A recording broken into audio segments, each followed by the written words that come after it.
ఓకేనా. Computer definition ఏంటి? Common operating machine particularly used trade or technology education and research. Computer definition. Computer కనిపెట్టింది Charles Babbage. Computer కనిపెట్టింది okay Charles Babbage. Charles Babbage అంటే computer కనిపెట్టింది ఎవరు? Charles Babbage. Computer గుణగణాలు characteristics అంటే ఏంటి? చక్కగా పనిచేస్తుంది, శ్రద్ధగా పనిచేస్తుంది, నమ్మకంగా పనిచేస్తుంది, ఖచ్చితంగా పనిచేస్తుంది, మళ్ళీ high speed calculation, storage capacity చాలా ఎక్కువ, మానవ చేతిలో కీలు బొమ్మ. అంటే మానవ చేతిలో కీలు బొమ్మ. అయితే కంప్యూటర్ ముఖ్యంగా 4 పార్ట్స్ ఉన్నాయి. కంప్యూటర్లో మానిటర్, సిపియు.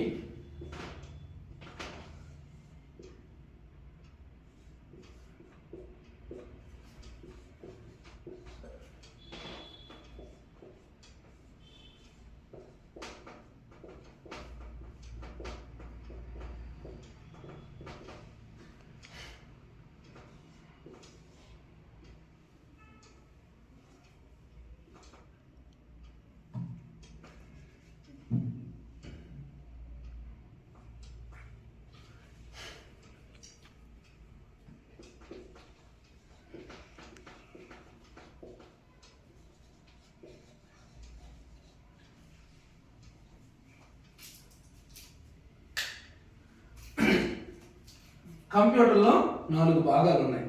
ఏంటి? Monitor, CPU, keyboard, mouse. అయితే కీబోర్డ్ ని మౌస్ ని ఇన్పుట్ డివైస్ ఏమంటారు?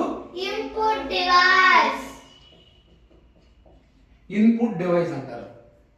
Output device. దీన్ని కీబోర్డ్ ని మౌస్ ని ఇన్పుట్ డివైస్ అంటారు. మానిటర్ ని ఏమంటారు? Output device. Output device. Output device అంటారు. దీన్ని ఇన్పుట్ ఎందుకు డివైస్ అంటారు? ఎందుకంటే అది ఒక వర్క్ చేస్తా, రెండు కలిసి వర్క్ చేస్తాయి.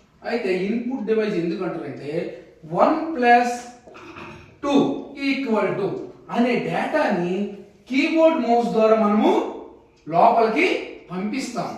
ఈ డేటాను పంపిస్తే సిపియులో సిపియు అంటే ఏంటి? Central processing unit. సిపియులో ప్రాసెసింగ్ జరుగుద్ది. ఏంటిది? ప్రాసెసింగ్ జరిగి మానిటర్ లో డిస్ప్లే అవుతుంది. ఏమని?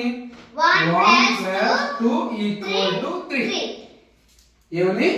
1 + 2 = 3. ఈ మానిటర్ లో సిపియులో ఎలాగ ప్రాసెసింగ్ జరుగుద్ది అని మనం తెలుసుకున్నాం. ఎంయులో ఇది సిపియులో 3 భాగాలు ఉంటాయి. ఏంటవి?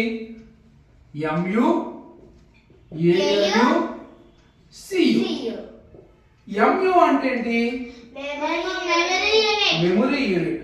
ఏఎల్యు అంటే అర్థమెటిక్ లాజిక్ యూనిట్. సియు అంటే కంట్రోల్ యూనిట్. అయితే ఇక్కడ కీబోర్డ్ ద్వారా ఎంటర్ చేసిన డేటాని ఎంయుకి వస్తుంది. ఎంయు డేటా ఏఎల్యుకి వస్తుంది. ఏఎల్యు డేటా ఎంయుకి పంపించేస్తుంది. ఈ రెండింటిలో ప్రాసెసింగ్ జరిగి దీని డేటా ఎక్కడికి వస్తుంది? మానిటర్లోకి వస్తుంది. ఏంటిది? కీబోర్డ్ లో మనం ఎంటర్ చేసిన డేటా దీనికి వస్తుంది. దీనిలో ప్రాసెసింగ్ జరిగి దీనిలో అవుట్పుట్ డివైస్ మానిటర్ అయినా దానిలోకి వస్తుంది. అర్థమైందా?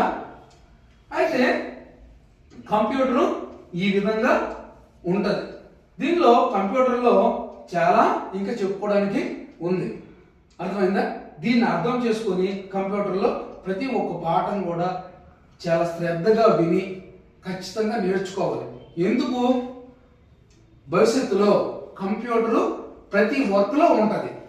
అది హాస్పిటల్లో అవ్వచ్చు, ఎడ్యుకేషన్లో అవ్వచ్చు, షాప్స్లో అవ్వచ్చు, ఇంకా ఆఫీస్లో అవ్వచ్చు, ఇంకా బ్యాంక్స్లో అవ్వచ్చు. అంటే ఈ అన్ని రకాలతో మనకి జీవితానికి సంబంధించిన అన్ని రకాలుగా కంప్యూటర్ అనేది అవసరం ఉంది. అంచేతే ఖచ్చితంగా కంప్యూటర్ గురించి ఖచ్చితంగా ప్రతిది కూడా నేర్చుకోవాలి.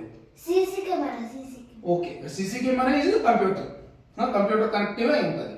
అంచితే ఇలాగే కంప్యూటర్ గురించి ప్రతి పాఠము శ్రద్ధగా నేర్చుకొని ఉండాలి. మీ టీచర్స్ కూడా దగ్గర కూడా నేర్చుకోవాలి మీరు. ఓకేనా?